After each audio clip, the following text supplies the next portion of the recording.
Alright, so I just wanted to take a moment to show you around the Issues and Controversies database. One of the things I like about this database is how it's organized. Up at the top, you can see some of the more recent controversies are listed up here.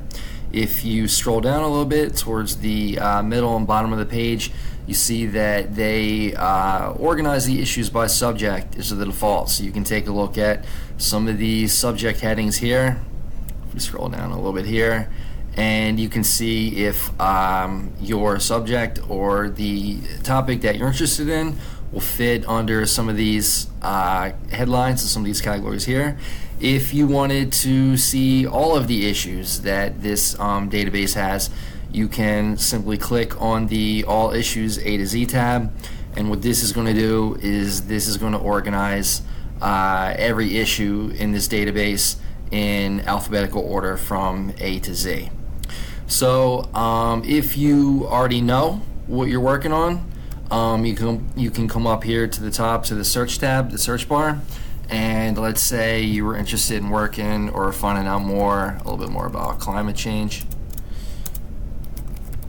You can come up here to the top, click on search, and what this does is this will bring back all the information about climate change that is in the Issues and Controversies database. So over here you can go ahead and narrow the results.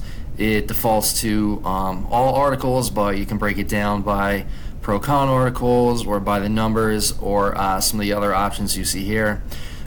Just as an example, we'll go ahead and we'll click on the first article here, climate change. Should the government take aggressive steps to address climate change? And just to show you some of the tools, we'll just go ahead and look at this one, and we see up top that this is a pro-con article.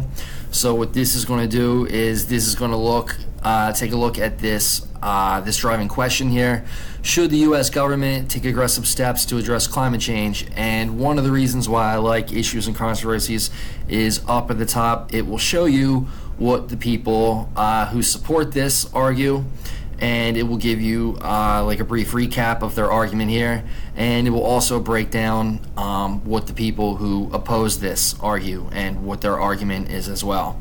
And then over here is the menu. It can like fast track you to a certain part of the page, where if you want to just find out where these people got their sources from, you can go ahead, click on the bibliography, and we can see here that they list everywhere where they got their information. So you know that you can even do a check on them to see if this information is accurate. Then down at the bottom, it lists the citation information in MLA format for you. You have the ability to just copy and paste this directly into your Noodle Tools account. Just do an easy cite that way if you wanted to do that. That's one way to do it. Another way is for you to come over here and go into the page tools and click on that. You can do the citation this way too, where you go into the page tools, you come down, you click on the citation, and again it defaults it into MLA format, and you can copy and you can paste it into your Noodle Tools this way as well. So we'll just go back to the full article, and we'll just see some of the other things that they offer for you in the menu. Another interest of note, something to point out, is the By the Numbers tab. I like this one a lot because this is just fact-based, and we can see here that all of the data listed below is completely accurate as of September 26, 2017, and this is just fact-based information, just as it says, by the numbers. And no matter what topic you're clicking on, whether it's climate change or whether it's something else with the environment or something completely different entirely, you will have the option to click on this By the Numbers tab, and it will give you factual information.